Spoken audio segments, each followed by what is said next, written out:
ברוכים הבאים לעוד פרק של משכנתה בגובה העיניים עם ויקטוריה בנימין, והיום יש לנו כמה שאלות מהקהל. שלום לך ויקטוריה.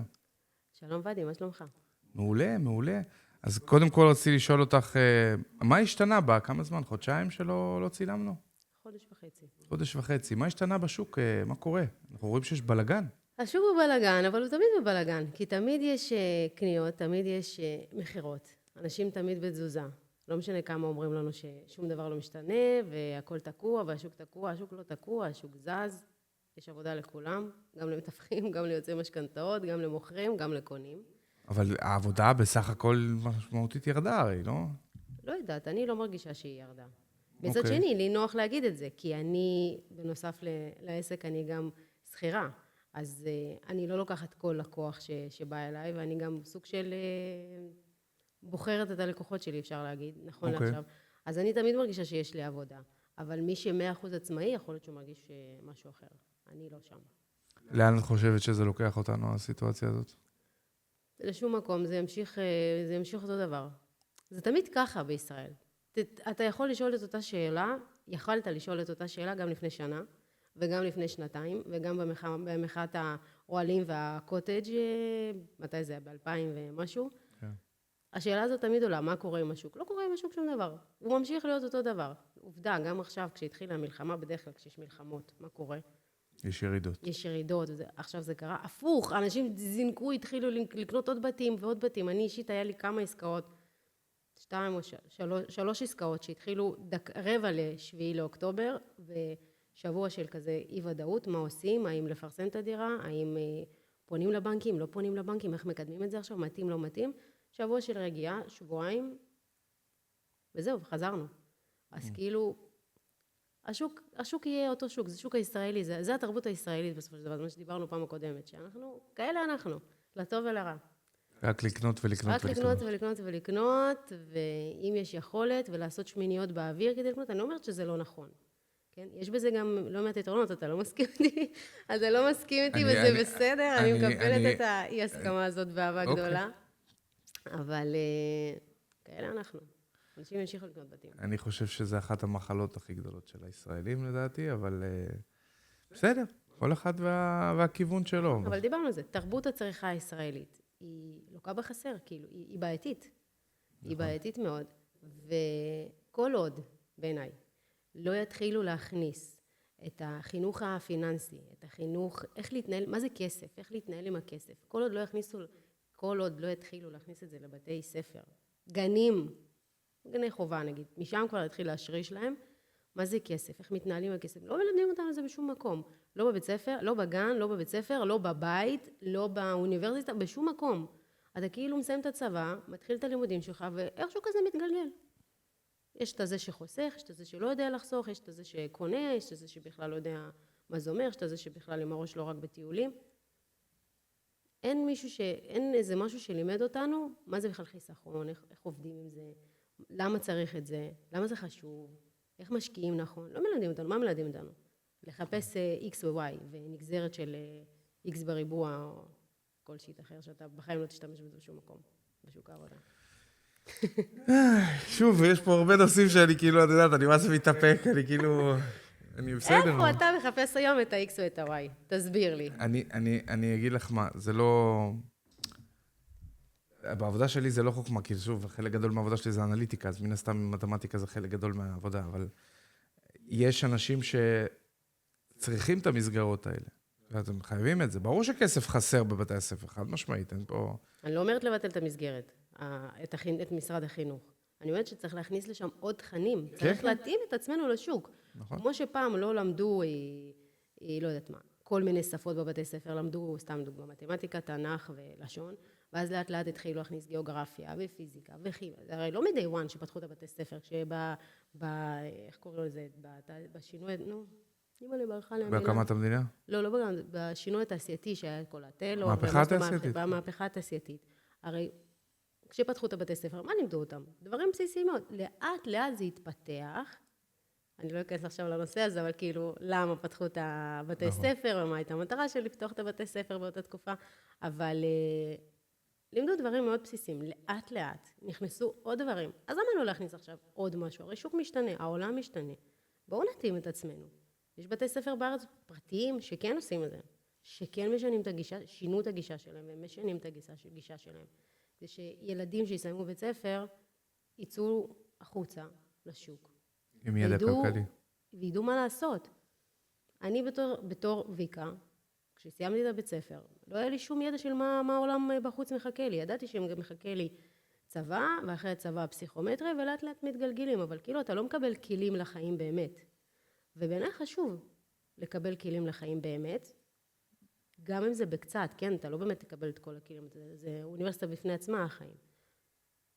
אבל כן, שיהיה לך איזה משהו, שיש לך איזה משהו שלמדת, אם זה פיננסים, אם זה עוד דברים אחרים, לא משנה, אני לא מדברת ספציפית על פיננסים, כן? אבל... לא, דווקא את שאר המקצועות כן הכניסו עכשיו תוכנה לבתי הספר, והכניסו עוד מקצועות. אבל מתאימים את עצמם, לאט לאט מתאימים את עצמם, ויאללה, קדימה, אני חושבת ש... תראי, זה לא כלכלי שילדים ילמדו פיננסים, זה ברור לכולם. כן, זה כמו שלא כלכלי, לאכול בריא. נכון, אבל במקרה הזה זה לא כלכלי למדינה. המדינה לא יכולה להרשות לעצמה שאנשים ידעו מה עושים עם כסף. מי ילך לעבוד? אוקיי? זאת אומרת, מי ילך לעשות את העבודות הפחות מעניינות? כולם פשוט יגידו, רגע, אני אשים 200 שקל מגיל 15 עד סוף החיים בצד, ובסוף, כאילו, בגיל 40, אני אוכל לקנות דירה במזומן. נכון. אבל למה לתת את המידע הזה? נכון, אבל גם כשאתה נותן את המידע הזה, כמו שעכשיו אתה נותן לא מעט מידע בבית ספר, אתה מקבל לא מעט מידע, אתה לא באמת מנצל את כל המידע. אז גם פה, לא כולם ידעו עכשיו איך לחסוך, וכולם, כל הכיתה, 40 ילדים יצאו עכשיו עצמאיים, מיליונרים, או לא משנה מה יהיה איתם בעוד 20 שנה. ברור, אבל יהיו יותר. יהיו יותר, חד משמעית. ואז יש בעיה אחרת. אבל אתה תראה שלאט לאט זה ישתנה. לאט לאט זה מתחיל להיכנס. זה מתחיל להיכנס. כמה מכל זה יצא? בטוח יצא משהו. הם כבר לומדים את זה בחוץ. הם לומדים את זה ברשתות החברתיות, הם לומדים את זה בין החברים. זה כבר מתחיל ממש לעניין אותם. בדור הצעיר יש לי אחים צעירים מאוד, והם מאוד מתעניינים בהשקעות. אני בגיל הזה, לא עניין אותי כלום. כאילו, לטוס לאמריקה וזהו, לטייל.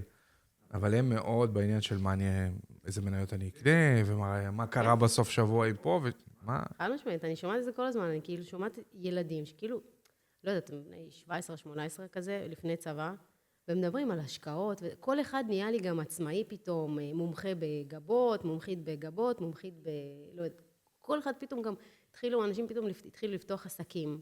נכון. כולם נהיו בעלי עסקים פתאום, מגיל 0, כל האלה של הציפורניים, הבנות של הציפורניים. עריכות וידאו נהיה מאוד פופולרי. עריכות וידאו, ניהול סושיאל, כל האינסטגרם הזה, וזה, אתה רואה, או טירוף. טירוף, וזה כיף לראות את זה, שאנשים מתחילים לקבל קצת תודעה, אבל, אתה צודק במה שאתה אומר, עם הזמן, אף אחד לא ירצה להיות נהג מונית, אף אחד לא ירצה להיות, לא יודעת מה, מחוותת במפעל, אנשים לא ירצו את העבודות הפשוטות שחשובות מאוד, כן, בלי חלילה לצאת איזה מזלזלת או משהו כזה, כן, אבל כולם פתאום רוצים להיות בעלי עסקים, ואף אחד לא רוצה להיות שכיר, בוא נקרא לזה ככה. זה פשע בפני עצמו לדעתי, כן? כי רוב האנשים לא אמורים להיות בעלי עסקים. נכון. צריך איזה אופי מאוד ספציפי, זה לא מתאים לכל אחד. אבל לא חסר חכמולוגים שקוראים בכל רשת אפשרית שגם AI יחליף את הרופא, ולא צריך עורך דין כי AI, ולא צריך להיות משכנתאות כי AI, ו-AI יחליף את המורים, כאילו ש-AI הולך ומחליף את הכל.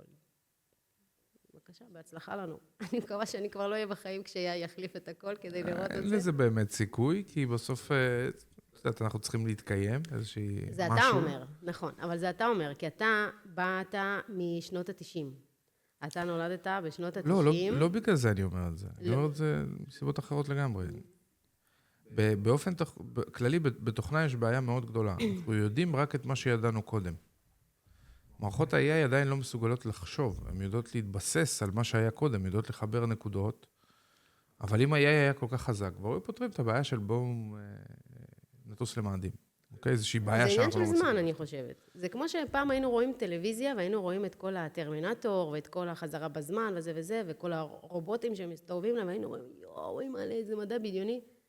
אתה בתוך המדע הבדיוני הזה עכשיו. כאילו, מה שראינו שם, זה מה שקורה עכשיו. כאילו, מדברים על זה שרובוטים יחליפו את האנשים, אתה תשב בבית, ויהיה איזה רובוט שיסתובב במקומך. פעם היה סרט כזה עם, לא זוכרת איך קוראים לשחקן הזה. איי רובוט, עם וויל סמית. נכון. כן.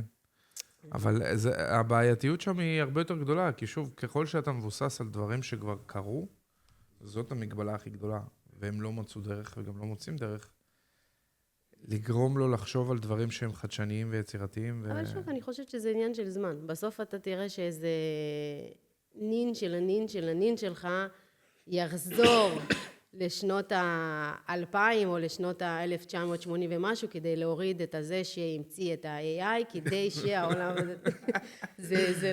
זה לא מופרך. כאילו, ראינו את זה קורה בסרטים, אז כאילו עד עכשיו כל מה שקרה בסרטים פתאום מתקיים, אז יש מצב שגם זה יתקיים, שיורידו איזה... טוב, אנחנו כבר הולכים רחוק ממשכנתאות, בואי נחזור רגע לנושא שלנו. יש לנו פה כמה שאלות שככה הכינו לנו מראש מהרשתות החברתיות, אז בואי נתחיל בראשונה, בסדר? אחרי כל מה שעברת, מה הדבר הראשון שאת בודקת אצל לקוח שמגיע לך לייעוץ למשכנתה? קודם כל בודקת אם יש לו בכלל יכולת החזר. מה הוא מתכנן לקחת?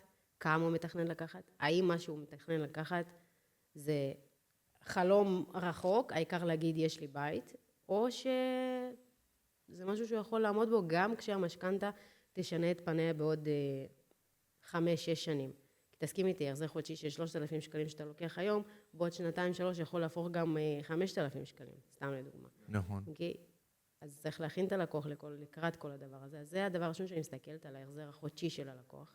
כמה הוא רוצה להחזיר, אני שואלת אותו כמה אתה רוצה להחזיר, והשאלה שלי הבאה ללקוח זה כמה אתה מוכן להחזיר, כאילו מה הסכום שאני אומרת לך, ואתה אומר לי, לא, ויקה, את פה כאילו, פה כבר אני נחנק.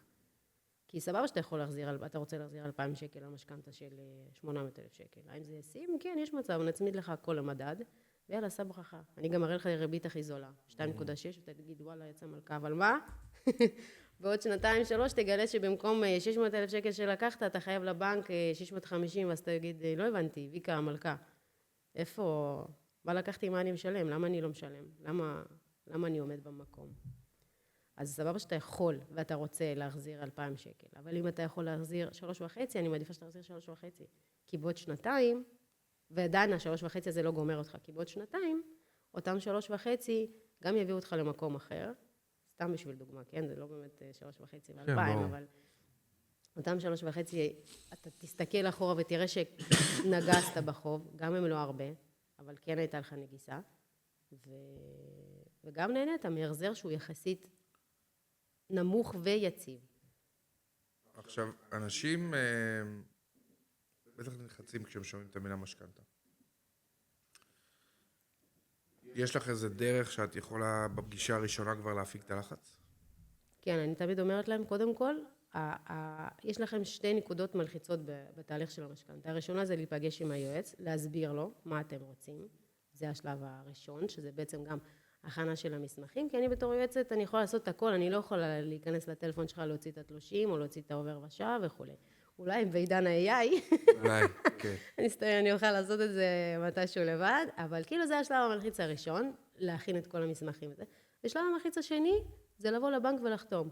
כל שאר המלחיץ שבאמצע, ויש לא מעט מלחיץ, כל הכאב ראש, אני עושה אותו, הם לא חלק מזה, הם שותפים מלאים, כשאני מכינה את המיל של המשכנתה, אני עושה את זה ביחד עם הלקוח, זו פגישה של איזה 2.5 לפחות, אני בונה טמפלט אחד, וממנו אנחנו בונים 1,001 תרחישים אחרים, עד שאנחנו מוצאים את המשכנתה שטובה ללקוח, ועד שהוא גם מבין את הפלוסים ואת המינוסים של אותה משכנתה. אז פעם קודמת שאלת אותי, מה ההבדל בין יועץ פרטי ליועץ בבנק. יועץ בבנק טוב ככל שיהיה, ויש לא מעט יועצים איכותיים וטובים בבנקים, אני באה מהבנקים, אז אני גם מכירה את זה גם מהצד השני.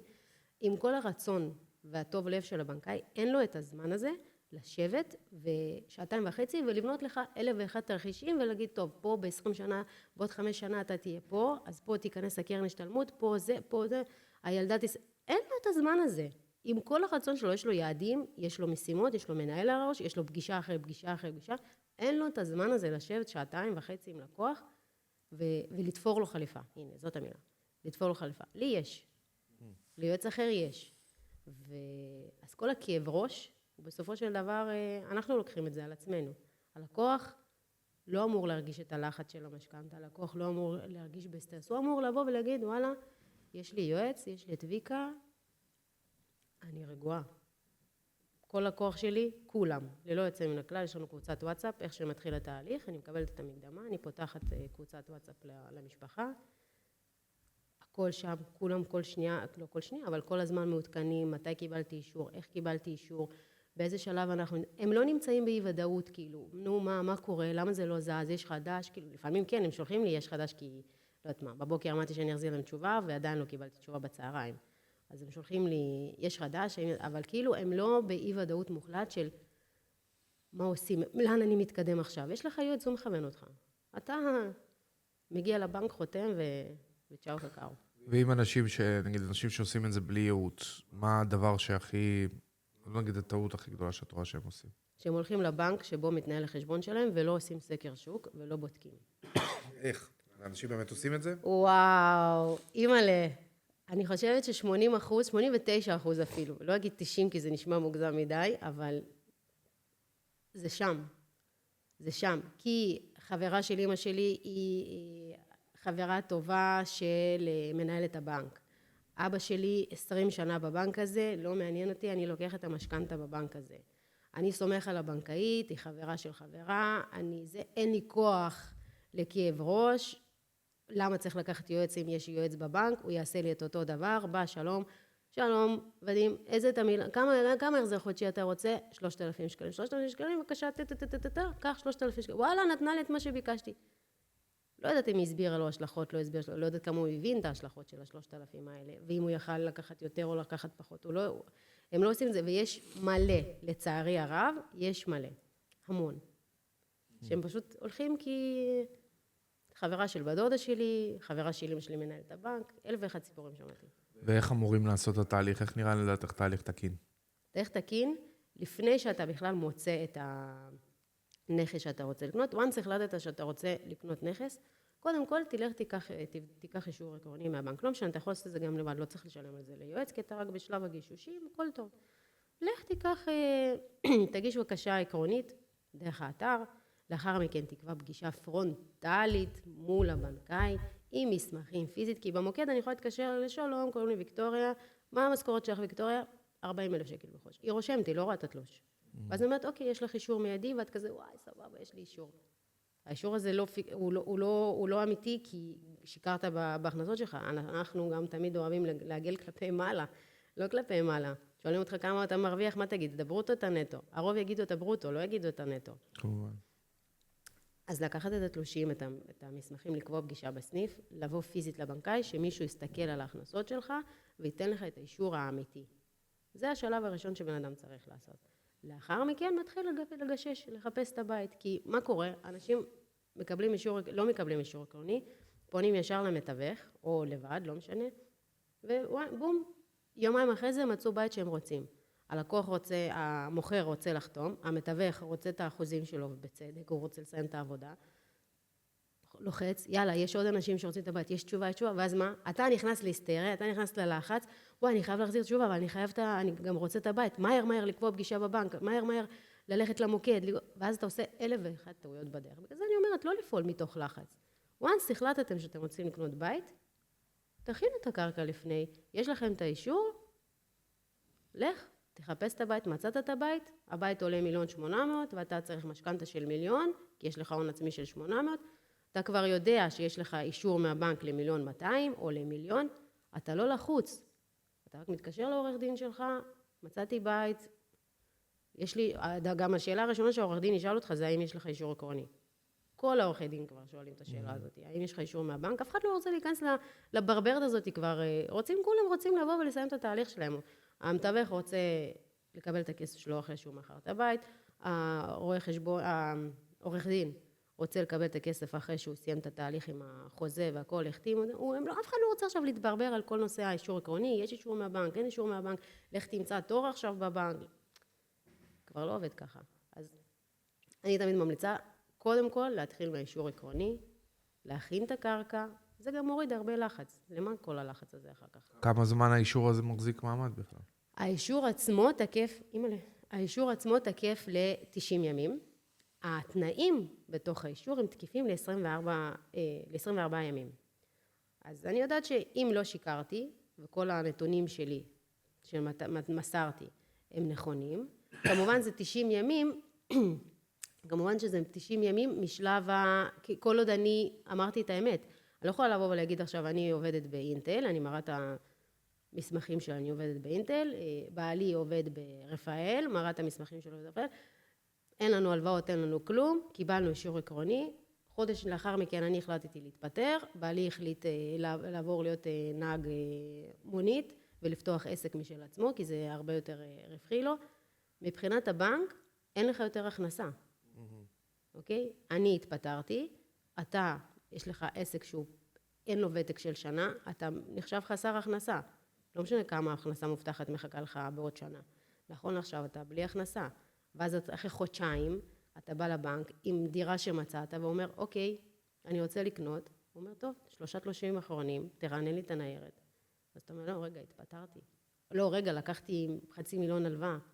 אופס, אתה כבר לא עובר ביחס החזר, אין לך יחס החזר, אתה לא יכול לקחת משכנתה. מה זאת אומרת? דברים קרו, כן? מה זאת אומרת? נתת לי אישור, זה רשום פה 90 יום, אבל נכון, זה 90 יום בתנאי שהכנסות, אותן הכנסות או גדולות יותר, והוצאות, אותן הוצאות או קטנות יותר. זה התנאים, האישור הוא תמיד בתנאי ל.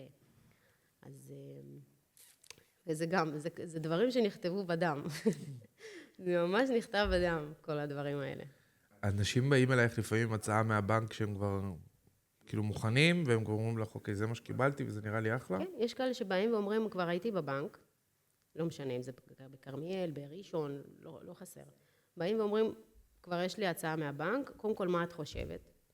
פעמים אני מסתכלת ואני אומרת, וואלה, הצעה טובה. כאילו מה שנתנו לכם זה הצעה טובה וגם פריסה טובה. אני כמובן שואלת אותם, כי אתה קודם כל צריך ללמוד את הצרכים של הלקוח. מה שמתאים לי זה לאו דווקא מה שמתאים לך. אני אוהבת לטוס לפחות 3-4 פעמים בשנה. לבד, עם המשפחה, עם החברים, לא משנה. אני אוהבת לטוס, אני אוהבת לטייל. ויש לי הכנסה יפה. אני לא רוצה לגמור את עצמי עכשיו עם משכנתה ל-15 שנה, שכל חודש אני אשלם 15,000 שקל, כי אם כל הטיסות, אז אני אצטרך לוותר על הטיסות, ולא בא לי, כן? סתם בשביל דוגמה. יש אנשים שיש להם 3 ילדים צמודים, אחד אחרי השני, כולם בגנים פרטיים. אתה לומד את הצרכים של הלקוח, אתה לומד את ההיסטוריה של הלקוח, כאילו לא את ההיסטוריה, לא לעומק של העומק, אבל אתה לומד את הצרכים של הלקוח, כי ככה תופרים את החליפה. ממש כמו חליפה, כן? כמה שקלישתי זה יישמע, זה הכי חליפה שיש, כי אתה צריך שיהיה לך נוח, אתה לא צריך, כאילו נכון, יש את האלה שתמיד אומרים, המשכנתה גומרת אותי, המשכנתה חונקת אותי. לא, המשכנתה לא גומרת אותך ולא חונקת אותך. כנראה שמשהו מעבר למשכנתה, גם מוסיף לזה, אבל משום מה אתה תמיד מסתכל על המשכנתה שגומרת. אולי יש עוד דברים שגומרים אותך בדרך, וביחד זה גומר אותך עם המשכנתה. אז... ונגיד, זה שאת גם שכירה וגם עצמאית, איך זה עוזר היום ללקוחות שלך יותר בהבנה? זה נותן איזשהו יתרון או שלהפך? קודם כל, כשאני אומרת שאני גם שכירה וגם עצמאית, מבחינתי, כאילו כשאני רואה מישהו שהוא גם שכיר וגם עצמאי בתחום, לי זה מראה שהוא עושה את העבודה שהוא עושה, כי הוא רוצה לעשות אותה, כי הוא בוחר לעשות אותה, וכמו שאני אומרת, אני לא לוקחת כל לקוח. כי אני לא רוצה להיות פס ייצור. אני לא רוצה לקחת כל לקוח ולהגיד, טוב יאללה, עיקר לקוח, אתה ההכנסה שלי, אז אני כאילו חייבת להילחם עליך, אני נלחמת על הלקוחות שלי, אבל אלה שאני באמת רוצה, אז אני כאילו לא... כאילו, אם בן אדם שיש לו עוד הכנסה מהצד, מבחינתי, אז אני אומרת כאילו, הוא טוב במה שהוא עושה גם שם, הוא טוב במה שהוא עושה גם פה, והוא כאילו בא, הוא לא בא בקטע של... יש לי עכשיו משרד, יש לי עכשיו עובדים, יש לי עכשיו 1,000 דברים, ההוצאות זה, אז אני עכשיו גם מעלה לך את המחירים ודברים כאלה, הוא כאילו יותר יכול להתגמש. כשאני אומרת לאנשים שאני כלכלנית, אני עובדת בחברה כזאת וכזאת, אז זה גם מעלה את זה, אני אומרת, אוקיי, סבבה, היא כאילו, היא גם כלכלנית. מבינה מה היא עושה. היא מבינה מה היא עושה, היא מבינה במספרים. שאני באמת ככה, כזאת אני מבינה במספרים. נגיד, אם אנחנו רוצים משכנתה זולה, אוקיי? זאת אומרת, זולה על הנייר. אבל לא תמיד היא מתאימה למציאות, אני משער לעצמי. אז השאלה פה, איך את מבדילה בין משכנתה זולה על הנייר, לבין משכנתה שבפועל אפשר לחיות איתה? קודם כל, משכנתה זולה זה לא כללה. זה בסדר לקחת משכנתה זולה לפרק זמן מסוים, ולהבין שאתה בתקופה מאוד מסוימת, אתה כנראה תחזיר קצת על המשכנתה, יהיה לך נוח מבחינת ההחזר, אבל אתה לא תקטין את החוב שלך לבנק, או שתישאר באותו מקום, או שתהיה חייב יותר. אוקיי? זה בסדר להבין את זה. אתה כאילו סוג של תהיה בסחירות אצל הבנק, ויכול להיות שהוא גם יעלה לך את הסחירות. אוקיי? את ההחזר החודשי שלך. וזה לא כללה, זה בסדר, זה פתרון מצוין ללקוחות שההכנסות שלהם לא מספיק גבוהות, והיו לי לא מעט כאלה. עכשיו ספציפית יש לי תיק מאוד דומה לזה. אז משכנתה זולה היא לא כללה. חשוב שכשאתה לוקח משכנתה זולה, שתבין מה ההשלכות של המשכנתה זולה. כי יש את המשפט הזה, הזול עולה ביוקר. נכון. פה זה בדיוק הדוגמה הקלאסית לזול עולה ביוקר, ואני תמיד גם מראה את זה ללקוחות. גם כשהם בוחרים באופציה הזולה, אני מראה להם איך האופציה הזאת, לעומת האופציות האחרות, לאן הם תביא אותם בעוד 10 שנים, בעוד 5 שנה, בעוד 15 שנה, במידה והם יישארו לחיות באותו הבית. אני לא אומרת מראש לקחת, לא בסביבת ריבית של היום. אם אנחנו מדברים על לפני 4 שנים, שהריביות קבועות ולא צמודות היו 4.8, חד משמעית, קח את זה ל-30 שנה ואלך. סביר להניח שגם אם תעבור לבית אחר ותקנה אותו, אתה כנראה תגרור את המשכנתה הטובה שלך לבית אחר. עכשיו, בסביבת הריבית שהיא כל כך יקרה, תיקח ל-30 שנה, תעשה החזר חודשי שהוא נוח לך, תשלב קבועות לא צמודות, קבועות צמודות, תשלב כדי שגם תהנה קצת מהנגיסה, וגם תרגיש שנגסת קצת, וגם לא נחנקת, ובעוד איקס זמן תעשה מחזור, תמכור.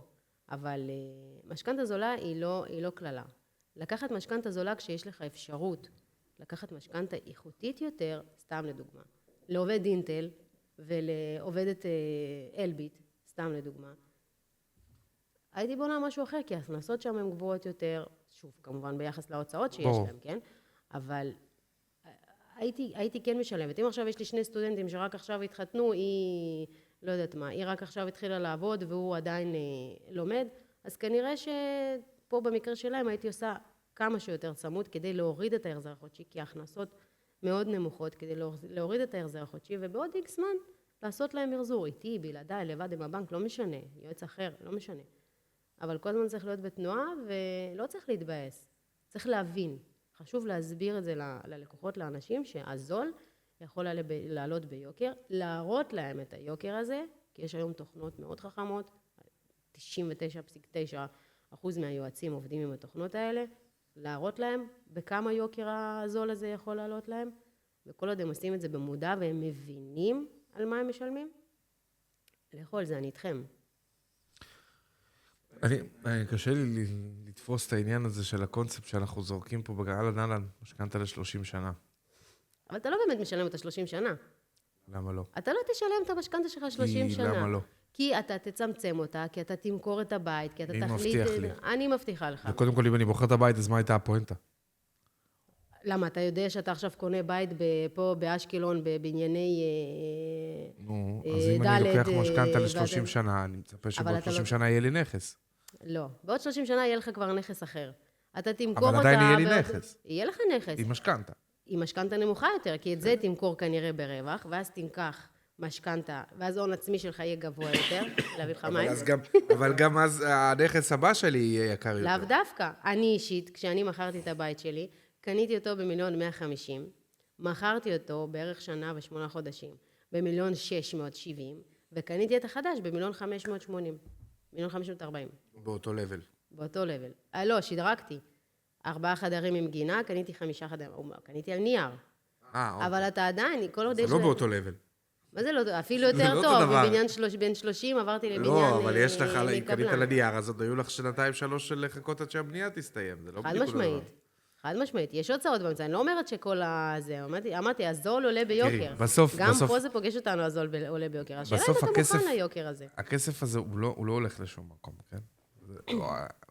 אתה חייב את הכסף הזה, גם כשאתה עושה את השדרוגים, אתה תצטרך לשלם אותו, אתה לא באמת מרוויח, בטח לא כשזה דירה אחת. אני מבין אנשים מדירה שנייה ושלישית שעושים רווח. אבל אני אומר לעצמי, היום נכנסנו למצב שפסיכולוגית אתה אומר לעצמך 30 שנה, זה לא נורא. אבל זה הלוואה ל-30 שנה. שוב, יכול להיות כי אני בעל עסק, אז זה מוזר לי, ההלוואות שלי, את יודעת, הכי רחוקה שהייתה לי, שלקחתי, הייתה 5 שנים. זה נראה לי פסיכי. זה נראה לי הזוי, כאילו 5 שנים, אלוהים יודע איפה נהיה בעוד 5 שנים. אני אגיד לך שגם אני, כשלקחתי הלוואה, פעם ראשונה שלקחתי הלוואה, זה היה בבנק, לקחתי 60,000 שקל כשהייתי עובדת בנק, ולקחתי אותה, ידעתי ש60,000 אמורים להשתחרר לי מהחיסכון, ולא רציתי לפרוט, או כי הכנסות וזה, אז לקחתי 60,000 שקל הלוואה לשנה, מיולי עד יולי. והייתי לחוצה, ואני כאילו הייתי יועצת משכנתאות, כן? בבנק. והמנהלת שלי אמרה לי, קראו לה שרה, אמרה לי, מה יש לך? את כולה 60,000 שקל. אמרתי, תקשיבי, אני יודעת, אף פעם לא לקחתי הלוואות, וכאילו הרגשתי, אני יכולה להבין את הלחץ, אבל גם היום, כשאני לפעמים רואה אנשים שלוקחים משכנתאות מעל 1,800,000, לא משנה כמה יכולת יש להם, אני אומרת לעצמי, פאק, כאילו, וואו, איזה מטורף זה לקחת הלוואה כזאת. מצד שני, הסטטיסטיקה, מה הסיכוי שהם לא יצליחו לשלם אותה? מה הסיכוי שהם... קוראים לך 1,001 דברים בחיים, תוך כדי. ולהגיד 30 שנה, אז אתה יודע מה? תשלם את המשכנתה הזאת 30 שנה. כל עוד היא נוחה לך, כל עוד יש לך... אני מבטיחה לך ש10 שנים לפני הסוף, עזוב שאתה לא תשלם אותה 30 שנה, אתה כל 5 שנים לפחות תמחזר אותה ותגדיל את ההחזר כי היכולת שלך השתנתה, תקטין אותה כי פתאום קרנות השתלמות השתחררו, או כל דבר כזה או אחר, אתה תעשה לה חישוב מחדש, כי הריביות ירדו, למה שתשלם 5% אם עכשיו אפשר לשלם 3? אתה הראשון שתלך, תגיד, הלו, אני רוצה משכנתה חדשה, תמחזרו לי את זה רגע, תעשו לי את זה, משהו פה. אז אתה לא תשלם את אותה המשכנתה 30 שנה, אתה תמחזר אותה, ואני מבטיחה לך ש5, 6 שנים, 10 שנים לפני הסוף, כשישאר לך 50,000 שקל בודדים, כנראה שתיקח איזה 50,000 שקל מהחיסכון שלך, או מאיזה קרן, או סתם תיקח איזה הלוואה, כדי לסגור את 10 שנים שנשארו לך, לשלם אולי קצת יותר בגלל שזה הלוואה וזה לפחות זמן, תבטל את הביטוח חיים, כי אתה כבר זקן והסיכוי שלך למות הוא גדול יותר, אז גם אתה משלם פרמיה גבוהה יותר לביטוח חיים, תבטל את הביטוח חיים, תשלם את אותו הכסף, תסיים את זה מתוך 5 שנה. אתה לא תשלם אותה 30 שנה. אני לא מכירה מישהו ששילם משכנתה 30 שנה. טוב, את לא יכולה להכיר. אני מכירה, אני עושה משכנתאות לאנשים בני 60 ובני 50. לא, אבל את לא יכולה להכיר, את בת כמה? את 35? אני לא יכולה להגיד שליוויתי זוגות שלקחו משכנתה לפני 30 שנה. זה לא זה, כי לא היו משכנתאות כאלה, בואי. ההורים שלך לא לקחו משכנתה? לקחו. לא 30 שנה, אמא שלי לקחה משכנתה ל-20 שנה, והיא הייתה הכי משוגעת במשפחה, ככה חשבו. אז ההורים שלי לקחו ל-28, אחרי, ב-2012, אחרי 5 שנים, הם עשו מרזור, והם ירזרו אותה ל10 שנים. היום הוא כבר בלי משכנתה, תודה לאל, כן. יפה, אבל זה באמת מה שהיה בדור הקודם. נכון. פעם גם לא היה לך אופציה לקחת לפחות זמן. פעם כאילו נראה, לדעתי זה היה מין שטנץ כזה, שאתה חייב לקחת ל-X זמן, בריביות מאוד מסוימות, בתנאים מאוד מסוימים. לא, למה? היה 10, 15, 20. כל העניין הזה של המשא ומתן בין הבנקים, אני חושבת שההורים שלי, כשהם לקחו משכנתה, לדעתי היה רק בנק טפחות באותה תקופה, ולא היה משכנתאות בבנקים. לא יודעת איך זה עבד, באמת, כאילו זה היה ב-2008, כשהתגייסתי. אני חושבת שהם הלכו לבנק אחד, מכירים את זאתי שהיא עובדת שם, עזרה להם, עשתה להם, צ'יק צ'יק צ'יק, יש לכם משכנתה, ברכה והצלחה, לכו תקנו את הבית. היום יש יותר מודעות לזה. היום גם אנשים מבינים. אנשים מבינים מה? שהם ימחזרו? שהם ימחזרו. ואם הם לא מבינים, יש מספיק אנשים כמוני ברשתות, שכל הזמן מטפטפים להם. אני שומעת את זה כל הזמן. מה הקטע שלהם? זה בחדשות, זה ברשתות, זה בטיקטוק, זה לא משנה. מטפטפים את זה כי... אני פעם אחת עשיתי הרצאה ושאלתי שאלה של למה לא ממחזרים, למה אנשים כאילו לוקחים את המשכנתה ואומרים יאללה קיצר לקחתי ושכחתי, למה לא עושים? אז אמרו לי כאילו, כי לא רוצים להתעסק עם זה, כי לאף אחד אין כאב ראש לזה להיכנס עוד פעם למשכנתה, אבל אם עכשיו הבנק היה מתקשר אליך והיה אומר לך, באיזה בנק אתה? כמה בנקים, הפועלים נגיד. נגיד פועלים. היה מתקשר ואומר לך, שלום ודים, מדברת ויקטוריה מבנק הפועלים, ראיתי שאתה לקוח שלנו, לקוח מצוין, וראיתי גם שיש לך משכנתה, אבל עכשיו אני רואה שהמשכנתה שלך בריבית של 5%, ואני יכולה לעשות לך ב3%. רוצה שאני אעשה לך? כנראה שהיית אומר כן. לא היית אומר לה, עזבי, ועל הדרך אני גם חוסכת לך 200,000 שקל בהחזר הסופי. כנראה שלא היית אומר לה, עזבי, אין לי כוח לבירוקרטיה הזאת, תשאיר את המשכנתא שלי. לא, היית הופך אולמות, באותו יום היית משיג את כל התלושים שלך, והולך ומוציא את כל העובר ושב מכל הבנקים שלך, והיית מתייצב אצלה, רק כדי שתעשה לך את זה. אז לא צריך לחכות לשיחת טלפון מהבנקאי. צריך פשוט כל הזמן למחזר, ואנשים, זה נכנס עכשיו, כל נושא המחזורים. נכנס לתודעה, אנשים גם מבינים, הם גם מקבלים את המיילים האלה מהבנקים, הם מקבלים מכתבים מהבנק, שהריבית שלך בעוד חודשיים, ריבית שמשתנה כל 5 שנים, ריבית של 3%, תשתנה ל-5.5%, הם רואים את זה. אז הוא אומר, רגע, שנייה.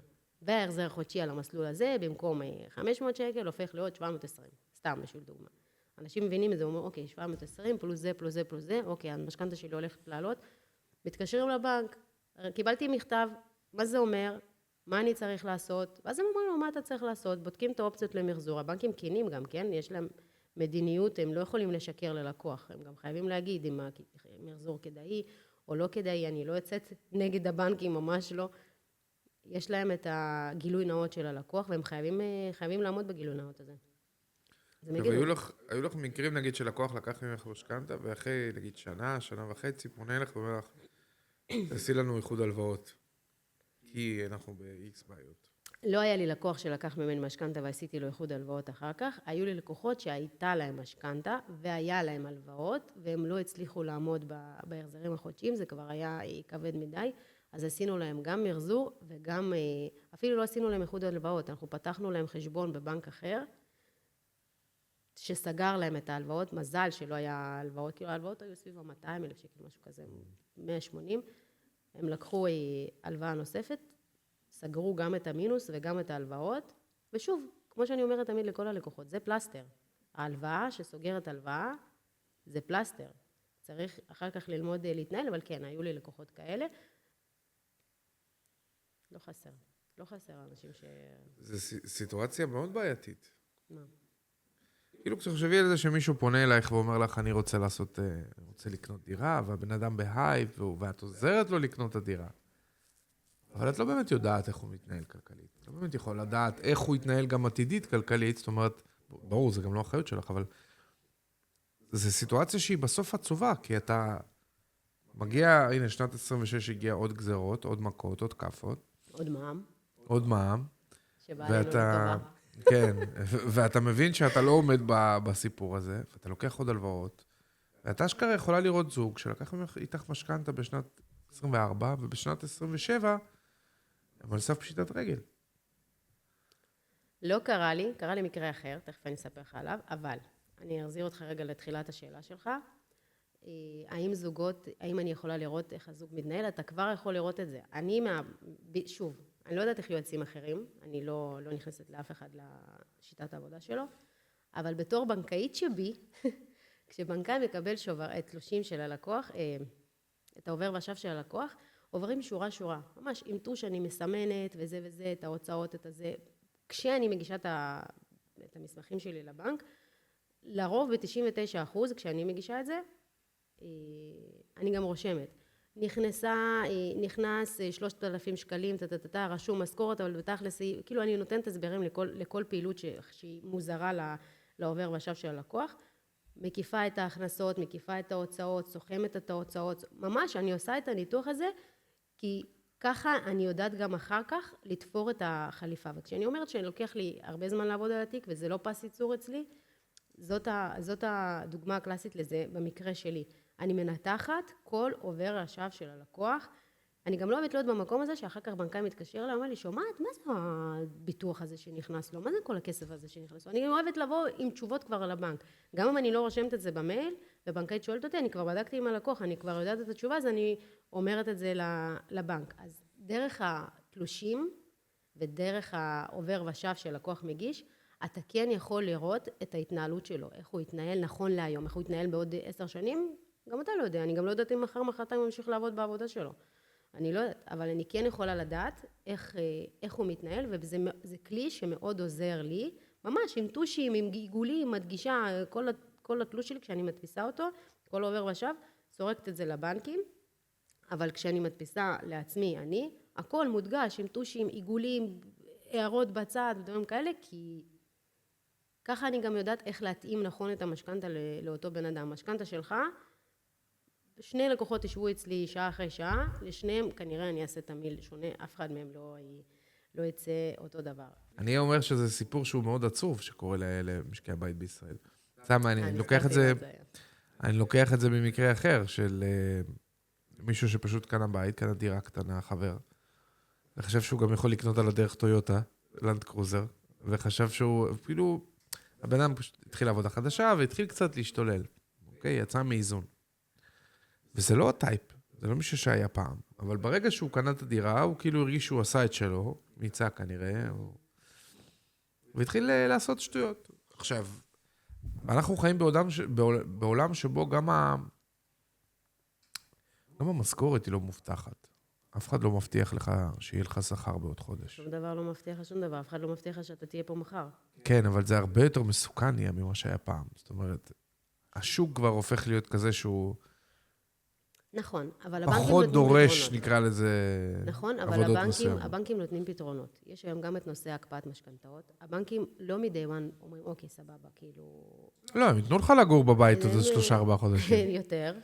יותר, אבל גם בנק לא רוצה להפסיד. הבנק לא רוצה להפסיד את הכסף. הוא נתן לך כסף, הוא יודע שהוא נתן לך מיליון, הוא יודע שעל המיליון הזה הוא יעשה עוד 1.5 מיליון בעוד 30 שנה, במידה ותשלם את זה 30 שנה, ולא תמחזר באמצע. הוא רוצה את הכסף שלו בחזרה. לא שווה לו לקחת ממך את הבית, ולמכור אותו למישהו אחר בהפסד, כי זה באמת כאילו, כשתסתכל על השמאויות, בשמאויות רשום מימוש ערך מהיר. מה זה אומר מימוש ערך מהיר? זה כמה הבנק יכול למכור אותו עכשיו, במידה וזה מגיע לפירעון. כאילו, לא פירעון מוקדם, חדלות פירעון.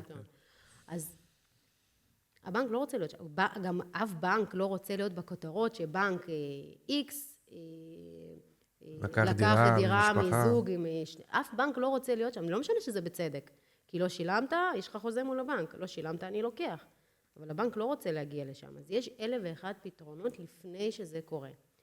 יש לי לקוחה, אני מחזירה אותך רגע לשאלה הקודמת שלך, שנזכרתי, מה שאלת, יש לי לקוחה יש לה משכנתה, היא עשתה אותה לבד, משכנתה טובה, היא עשתה אותה לבד מול הבנק, היא רצתה למחזר, לא היה לה כדאי למחזר, כי ההחזר חודשי שלה היה נוח, אבל היה לה מלא הלוואות, משהו כמו 300,000 שקל הלוואות, שהיא לקחה מכרטיס אשראי, מהבנק, פתחה חשבונות, קיצר, היא לא יודעת להתנהל כמו שצריך.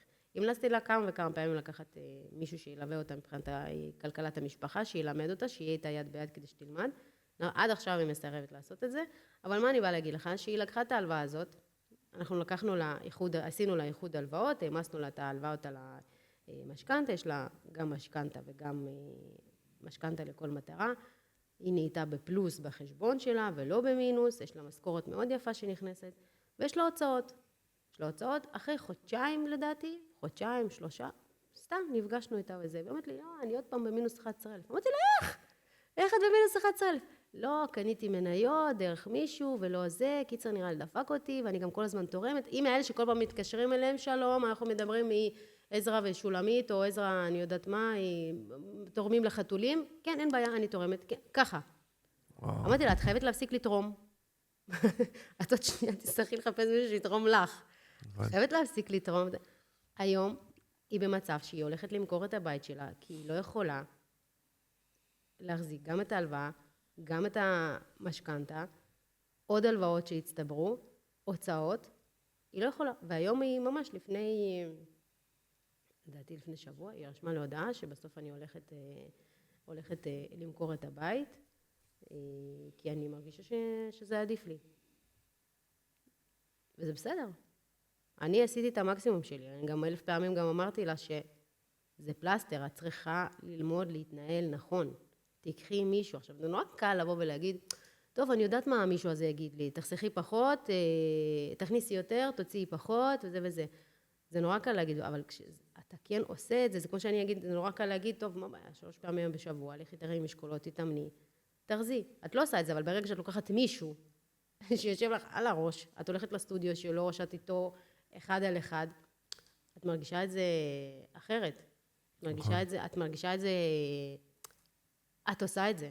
את באמת עושה את השיעורי בית שהוא נותן לך, את באמת מקפידה יותר על אוכל, כי את יודעת שאת עכשיו תיפגשי איתו בעוד שבוע והוא שוקל אותך, או היא שוקלת אותך. אז את רוצה להראות תוצאה.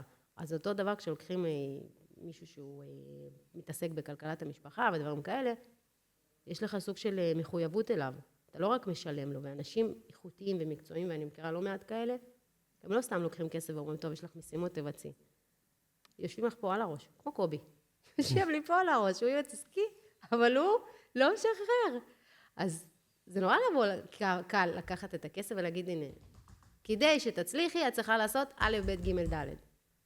אבל צריך גם לשבת על אותו מישהו שיעשה את הא', ב', ג', ד' הזה, וללמד אותו, ממש לעשות לו, לא יודעת מה, אורח חיים. כמו שיש אורח חיים בריא בדיאטות, אז אורח חיים בריא מבחינה כלכלית. ויש אנשי מקצוע שמתעסקים בזה, ועצוב לי שהיא ויתרה על עניין כלכלת המשפחה, כי עכשיו היא באמת צריכה למכור את הבית, כי לצערי היא לא מצליחה להתנהל, כאילו יש לה הרבה הוצאות, המון הוצאות, ואין לה ברירה, זה כאילו או זה, או שמתישהו משכנתה תתחיל לחזור, שזה מבחינתי פיניטו, כאילו, זה סימן בבנק. זה סימן בבנק, וזה בעיה אחר כך. אז אם זה המצב, אם באמת נחנקים, אז לא בכוח. הכל טוב. אני חושב שהסיטואציה שלנו הולכת להיות קודרת לפני שהיא הולכת להתבהר עוד פעם. בואי נסיים ככה עם איזה טיפ טוב, אוקיי? יש לכם כבר משכנתה, וזה קצת מתחיל להיות חונק. מה אפשר לעשות כדי להקל על המשפחה? אם אתם לא יודעים להתנהל נכון, אם אתם מרגישים שאתם לא מתנהלים נכון, שההוצאות שלכם יותר גבוהות מההכנסות שלכם, ואתם לא באמת, המינוס רק גדל מחודש לחודש, ואין לכם איך לעצור את הכדור שלג הזה, אתם לא מוצאים כלים, תיקחו איש מקצוע שיעזור לכם בדבר הזה. אני לא אומרת לוותר על החיים. ואם צריך, גם אם המשכנתה הזאת סופר טובה וסופר איכותית, אבל היא חונקת, אז למחזר למשהו שהוא פחות טוב, לפרק זמן מסוים, למחזר למשהו שהוא פחות טוב, בידיעה שבעוד כשתתאזנו וכשתלמדו להתנהל כמו שצריך, ההכנסות יעלו, או כל דבר, כל אחד והסיפור שלו, לעשות מחזור ולקחת משהו טוב יותר, כשהשוק ישתנה, כשהשוק ירד קצת, הוא כבר מתחיל לרד, כן? אבל בכללי, אל תישארו עם משהו טוב בכוח, למרות שהוא חונק אתכם. ואם זאת לא הבעיה, יש לא מעט גורמים חיצוניים שיודעים היום לעזור למשפחות צעירות או למשפחות בכללי, להוציא אותם מהמינוסים, ללמד אותם להתנהל נכון. תיקחו את האנשי מקצוע הנכונים שילוו אתכם, כי בסופו של דבר זה לטובתכם.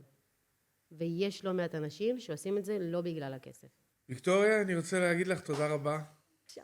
היה מרתק, האמת היה מאוד מעניין. אני חושב שהנושא הזה של כלכלת המשפחה, אנחנו צריכים לפתוח אותו יותר, אפילו בפעם הבאה. למרות שזה מקביל למקצוע שלך, אבל עדיין. אין לי בעיה. זה מאוד קרוב. זה הכל, תודה רבה לך. תודה לך. להתראות. ביי ביי.